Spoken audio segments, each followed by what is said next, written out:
కూటమి ప్రభుత్వంపై సిడబ్ల్యూసి సభ్యులు గిడుగు రుద్రరాజు సంచలన వ్యాఖ్యలు చేశారు. రాష్ట్ర ప్రభుత్వం సూపర్ 6 హామీల అమలులో పూర్తిగా విఫలమైందని ఆరోపించారు. ముఖ్యమంత్రి చంద్రబాబు రాష్ట్ర ప్రజలకు క్షమాపణలు చెప్పాలని ఆయన డిమాండ్ చేశారు. ఎన్నో ఆశలతో ప్రజలు ఈ ప్రభుత్వానికి అవకాశం ఇస్తే గత 6 నెలలుగా అవినీతి చాలా ఫాస్ట్గా పెరిగిపోయిందన్నారు. విశాఖ స్టీల్ ప్లాంట్ను ప్రైవేటీకరణ జరగకుండా ముఖ్యమంత్రి చంద్రబాబు, ఉప ముఖ్యమంత్రి పవన్ కళ్యాణ్ ఏ ప్రయత్నాలు చేస్తున్నారో చెప్పాలని డిమాండ్ చేశారు. కొంతకాలం కొత్తగా అధికారంలోకి వచ్చినటువంటి రాజకీయ పార్టీకి కానీ, ప్రభుత్వానికి కానీ, ప్రజలు కానీ, ప్రతిపక్షాలు కానీ కొంత సమయం ఇవ్వాలి.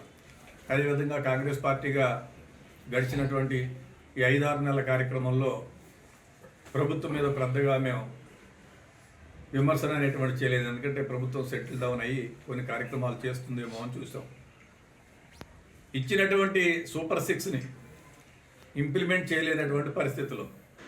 ఇప్పుడేం చెప్తున్నారు, ఆర్థికంగా రాష్ట్రం చాలా మైనస్లో ఉంది, డిఫిసిట్ ఉంది అనేటువంటి ఆలోచన.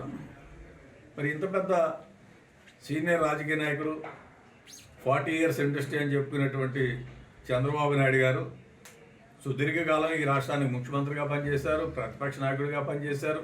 మాకు అభివృద్ధి సంక్షేమ పదాలు అందుతాయని చెప్పి ఆనాడు ఉన్నటువంటి ప్రభుత్వాన్ని కాదని మీ కుటుంబ ప్రభుత్వాన్ని అధికారంలోకి తీసుకొచ్చారు. 6 నెలలు అయినా కూడా ఏమీ ఇంప్లిమెంట్ చేయలేనటువంటి పరిస్థితిలో ఉంది. ప్రతిపక్షంలో ఉండగా చంద్రబాబు నాయుడు గారు కానీ, పవన్ కళ్యాణ్ గారు కానీ ఎట్టి పరిస్థితులను కూడా వైజాగ్ స్టీల్ ప్లాంట్ను ప్రైవేటీకరణ కానివ్వవు అని చెప్పినటువంటి వ్యక్తులు.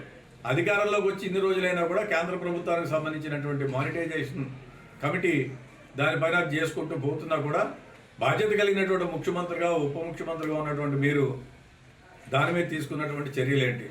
మీకున్నటువంటి రెవెన్యూ రిసోర్సెస్ ఏంటి? ఎక్కడి నుంచి తెస్తారనేటువంటి